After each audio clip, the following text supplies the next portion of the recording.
Tomorrow afternoon, Tom Perez, who's the chair of the Democratic Party, and I will be taking a 9-state tour all across this country to do what I think is absolutely necessary, and that is to help revitalize American democracy. So many of our people are giving up on the political process. It is very frightening. In the last presidential election, when Trump won, we had the lowest voter turnout in 20 years. And in the previous 2 years before that, in the midterm election, we had the lowest voter turnout in 70 years. And I think what's happening is the middle class shrinks as people perceive that the media and Congress is not hearing their pain about a declining standard of living, income and wealth inequality, not being able to afford to send their kids to college. They're giving up on the political process, and we cannot allow that to happen.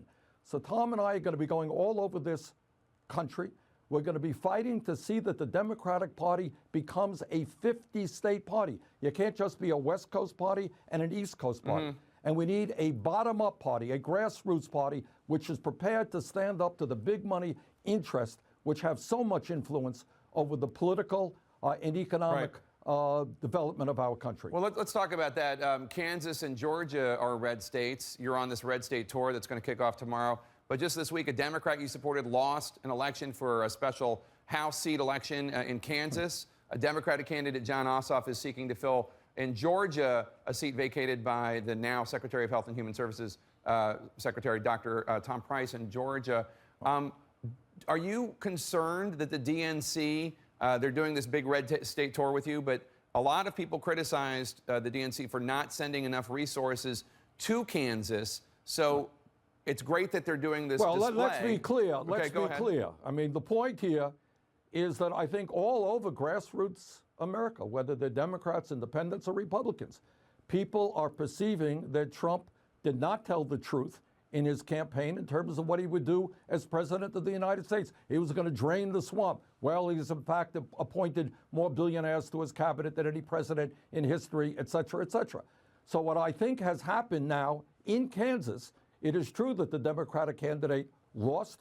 It is true that the Democratic Party should have put more resources into that election. But it is also true that he ran 20 points better than the Democratic candidate for president did in Kansas. So what you're seeing in Kansas, what you're seeing in Georgia, I believe you're going to see it in Montana. I believe you're going to see it all over this country, is that many so-called red states, working people are going to wake up and say, wait a second, Republicans want to cut Social Security, Medicare, Medicaid, and education, and they want to give hundreds of billions of dollars in tax breaks to the top 1%. No, that's not what we elected Trump to do. Yeah, climate change is real. It's not a hoax. We got to move to sustainable energy. I think all over this country, in red states and in blue states, people are beginning to stand up. They're beginning to fight back. They're demanding a government which does not just represent the billionaires, but represents the working class of this country.